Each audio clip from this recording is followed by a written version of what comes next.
কা করে, ঠিক আছে?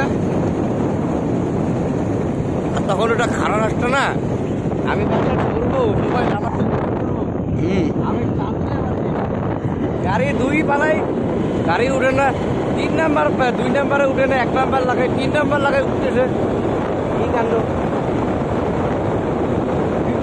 যেখানে উঠছি পাল্টা কিন্তু পুরো খারাপ নিচু।